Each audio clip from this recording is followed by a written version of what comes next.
Hai, salam sehat buat teman-teman semua. Kembali lagi bersama saya Muhammad Sarli di konten Cuap-Cuap. Kali ini saya ingin berbagi informasi mengenai apa yang telah saya terima pada tanggal 23 Januari 2022 mengenai sosialisasi perseroan perseorangan dari kantor wilayah Kementerian Hukum dan HAM wilayah Riau yang pada saat itu di Grand Jury seperti itu ya. Nah, mungkin langsung saja. Nah, ini saya share ya. Jadi perseroan perseorangan ini adalah salah satu anak kandung dari Undang-Undang Cipta Kerja ya, anak kandung dalam Undang-Undang Cipta Kerja yang dimana pada undang-undang ini kita dapat membuat perusahaan atau PT yang hal itu tanpa notaris seperti itu. Dan modalnya hanya 50.000 saja. Nah, apa aja sih persyaratannya? Persyaratan pertama yaitu sudah berumur lebih dari 17 tahun. Berarti udah pas punya KTP ya. Terus punya NPWP, terus punya uang 50.000, dan yang keempat punya kuota. Karena pada saat pendaftaran itu semuanya online. Oh ya, satu lagi punya email aktif ya. Karena email ini nanti untuk mengaktifasi dan lain sebagainya seperti itu. Langsung saja. Nah, yang pertama, kalau teman-teman ingin membuat PT-nya sendiri, itu klik atau cari di Google teman-teman AHU Online, karena ini sudah dibuatkan oleh Dijen AHU oleh Kemenkumham ya. Nah, AHU Online. Nah, selanjutnya nanti akan masuk ke halaman seperti ini. Ini banyak sekali fitur-fitur dari Dijen AHU Online seperti itu. Ada website, ada simpadu, pencarian dan lain sebagainya. Nah, untuk perseroan perseorangan itu berada di fitur paling bawah yang ada logo new-nya seperti itu.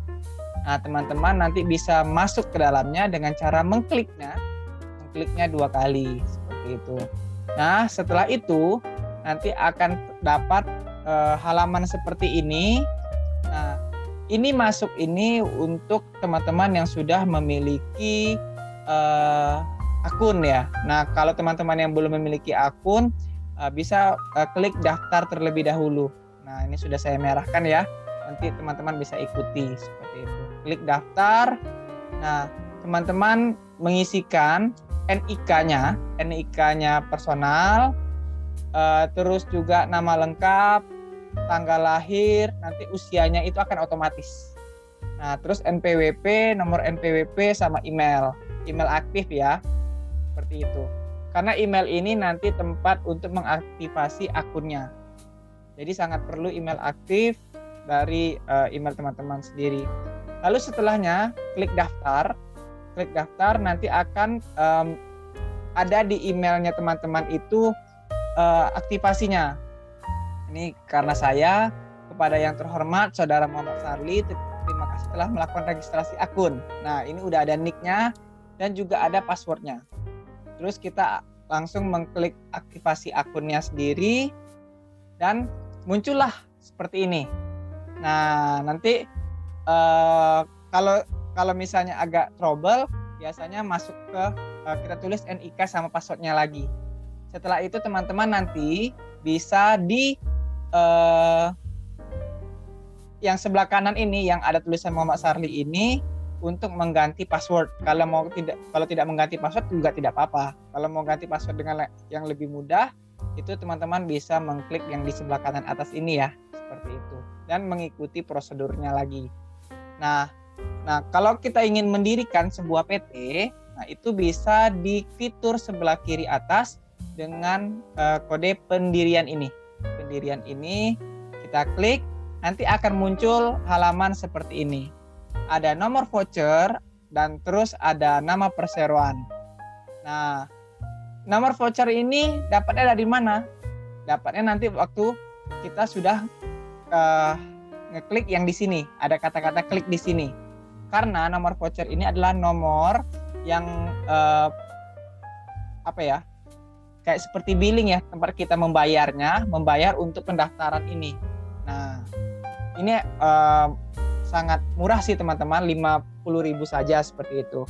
Kalau dibandingkan dengan PT yang ada notarisnya kan nanti akan lebih mahal ya. Oke, mohon maaf saya lupa. Apa sih perbedaannya antara PT yang notaris sama PP ini atau perseroan perorangan nih? Perbedaannya satu. Kalau yang PT yang dengan notaris itu dia modalnya di atas 5M. Di bawah 5M juga bisa sih. Tapi kalau PP ini dia modalnya di bawah 5M. Di bawah 5M sudah bisa untuk mengajukan PP seperti itu. Dan yang kedua itu kita bisa menjadi pemain tunggal atau perseorangan dalam perusahaan ini.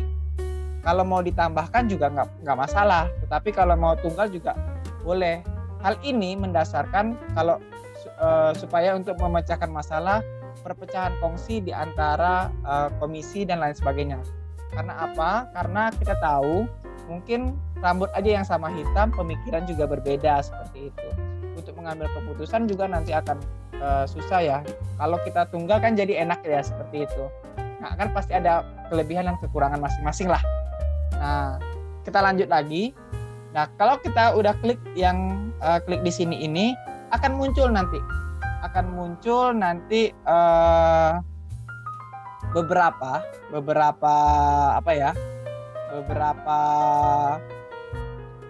tulisan, ada yang ditambahkan, nanti teman-teman tambahkan, teman-teman isi, lalu nanti akan muncul kode voucher, terus nama pemohon, email pemohon, dan harganya itu 50.000. Nah, teman-teman bisa membayarnya melalui mobile banking ataupun melalui teller. Nah, seperti itu. Kalau misalnya saya sarankan itu menggunakan mobile banking saja, akan lebih praktis ya. Akan lebih praktis, dan disarankan juga menggunakan BNI Mobile karena katanya akan lebih cepat seperti itu. Nah, ini sedikit di BNI Mobile. Kalau teman-teman bingung gimana sih pembayarannya, nanti pembayarannya langsung ke fitur penerimaan negara. Masuk ke penerimaan negara, lalu ikuti prosedur di dalamnya, nanti sampai ke teman-teman masukin password teman-teman dan pembayaran selesai seperti itu. Ini sudah berhasil pembayarannya. Nah, kembali lagi. Nah, ke yang website tadi kita bisa mengecek nomor voucher kita. Oh ya, ini adalah beberapa yang nanti kita masukkan ya sebelum nanti mendapatkan yang seperti tadi. Nah, kalau sudah dibayar nanti bisa ngecek nomor voucher di kotak yang sebelah kiri ini. Nah, nanti kalau misalnya sudah dimasukkan kode vouchernya, terus kita pencet cari dan akan muncul seperti ini.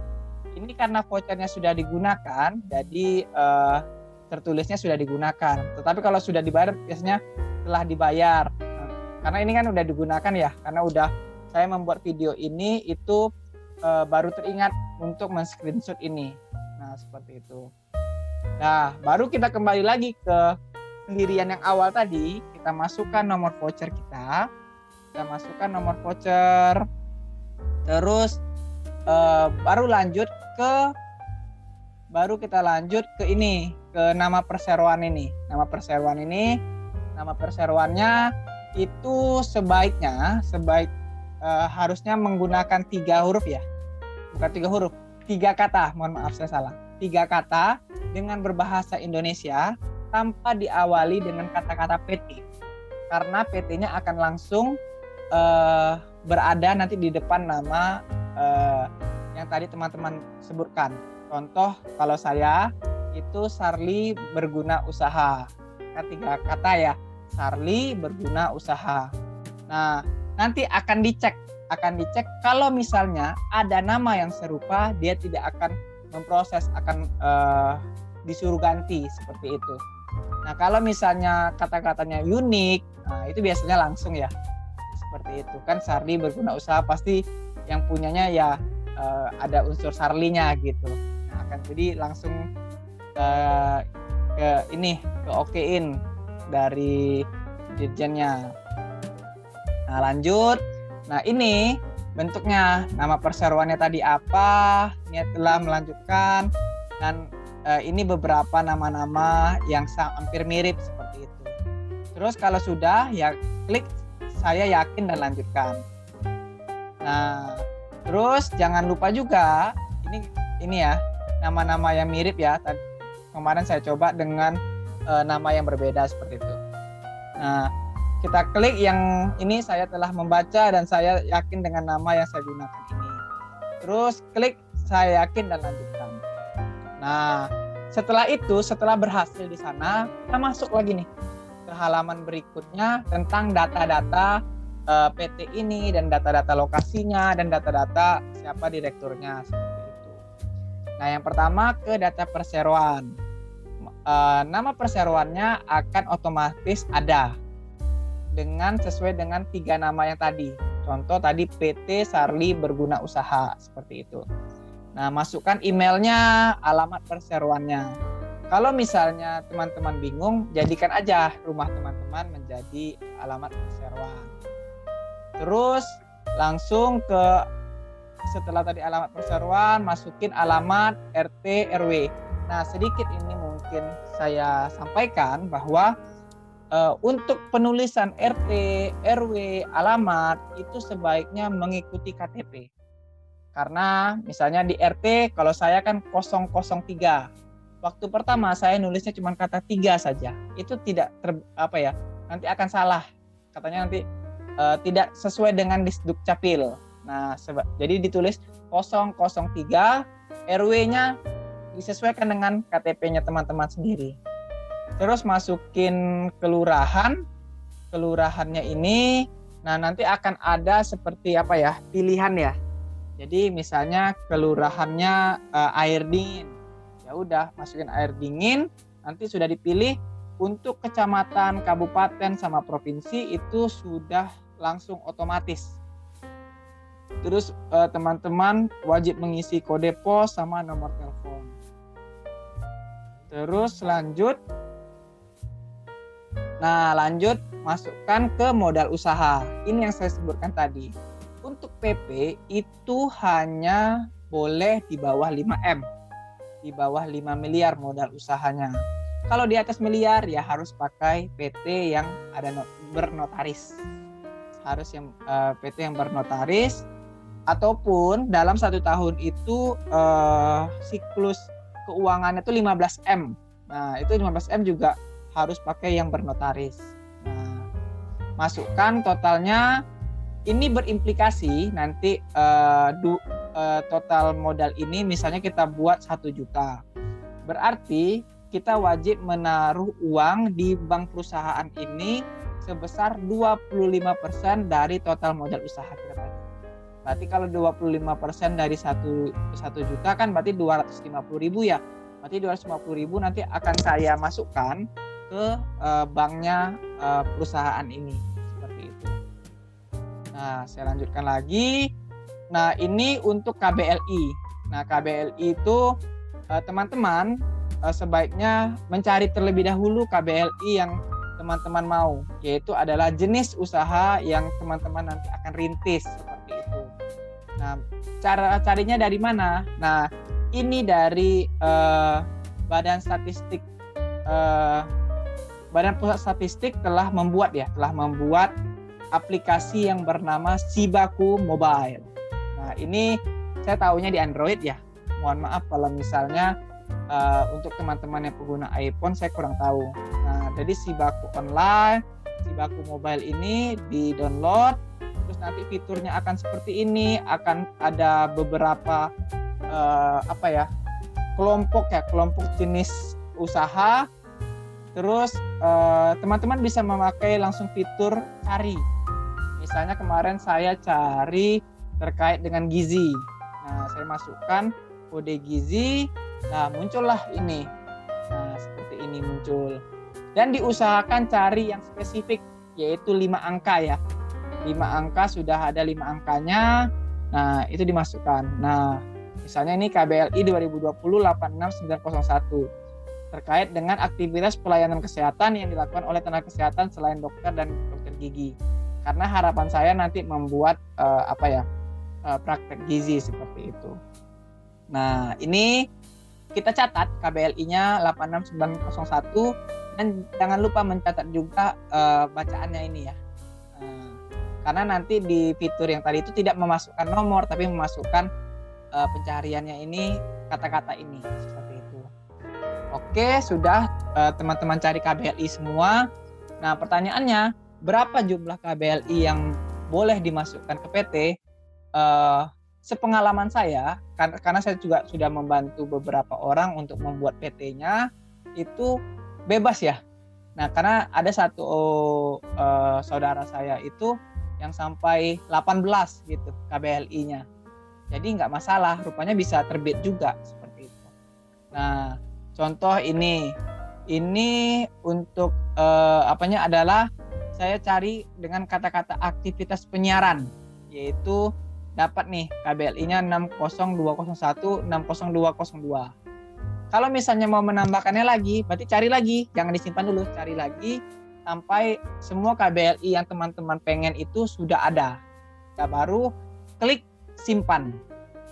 Nah, klik simpan dan juga klik ini ya, klik tanda centangnya itu ya di depan nomornya ini dan klik simpan. Nah, sudah, berarti sudah selesai untuk KBLI. Baru ini pemilik usaha. Nah, kalau misalnya teman-teman cuman sendiri di sini, masukin ya NIK-nya teman-teman ya, masukin NIK teman-teman. Terus ini NPWP seperti itu. Terus nomor telepon juga dimasukkan, tempat lahir, emailnya ini udah apa ya? Udah ini sendiri. Udah apa ya? Udah otomatis. Tanggal lahir dan usia nanti sudah otomatis karena di awal tadi. Alamat dah. Ini RT RW. Nah, kembali saya sebutkan, saya ingatkan bahwa untuk penulisan RT RW itu sebaiknya mengikuti yang ada di KTP. Kalau di KTP musiknya 001, berarti tulis 001.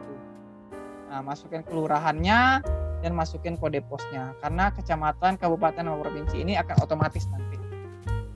Nah, terus setelah semua diisi, jangan lupa mencentang-centang apa yang ada di sini. Nah, teman-teman wajib untuk membaca terlebih dahulu sebelum mencentang. Nah, kalau sudah yakin, sudah mengerti, sudah sesuai, maka dicentang, lalu masuk ke nah, ini ada nih tambah pemilik manfaat kalau misalnya mau menambah orang lagi ya, seperti itu. Kalau saya kemarin tidak ya, jadi saya tidak menggunakan fitur ini. Nah, masukin dicentang lagi untuk persyaratan ini. Terus baru selesai itu baru melakukan submit. Nah, baru submit, nanti akan ada seperti review ya, seperti pratinjau dari seluruh dokumen-dokumen yang teman-teman telah masukkan tadi. Nah, terus baru yakin dan submit permohonan. Nah, kemarin itu ceritanya sengaja ada yang disalahkan.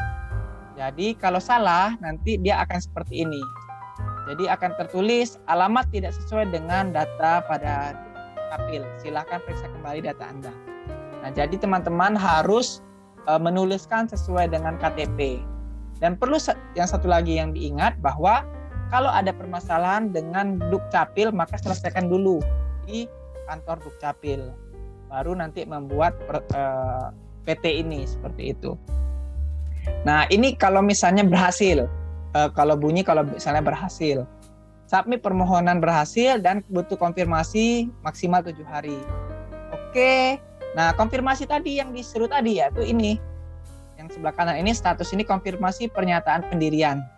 Nah, teman-teman bisa langsung mengklik konfirmasi kalau teman-teman sudah yakin, sudah tidak ada mau dirubah lagi.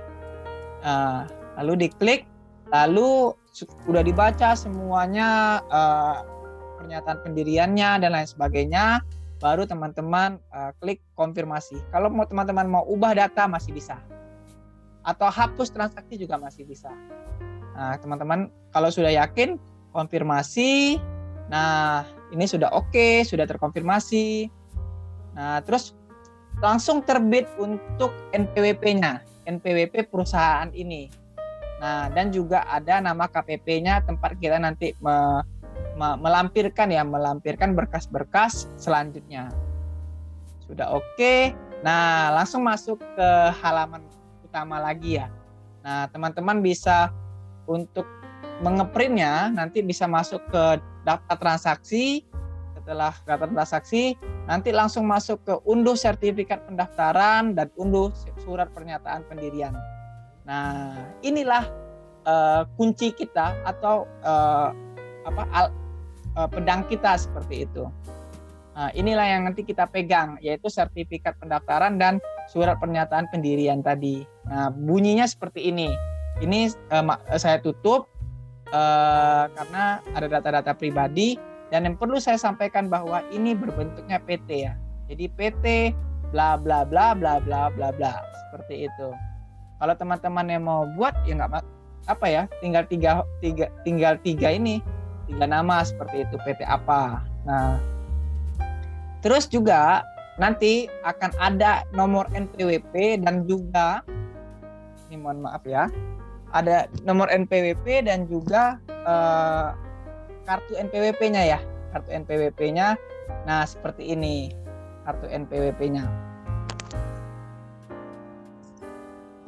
Oke, mohon maaf sebentar, saya mau ngecas dulu.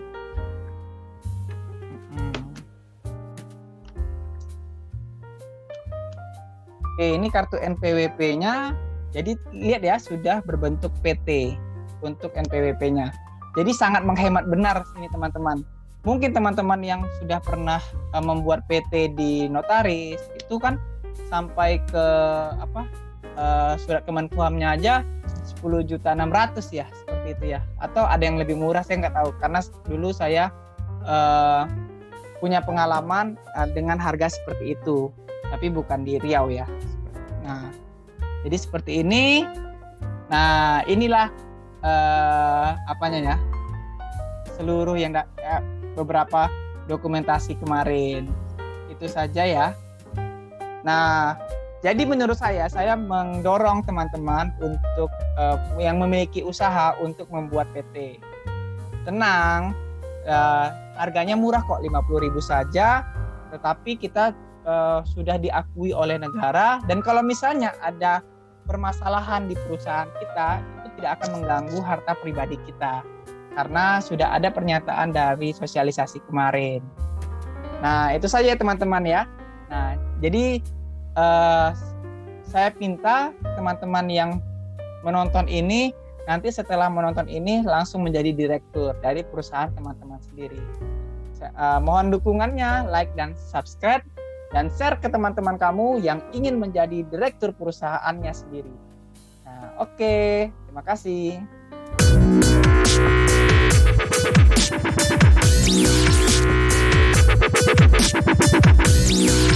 back.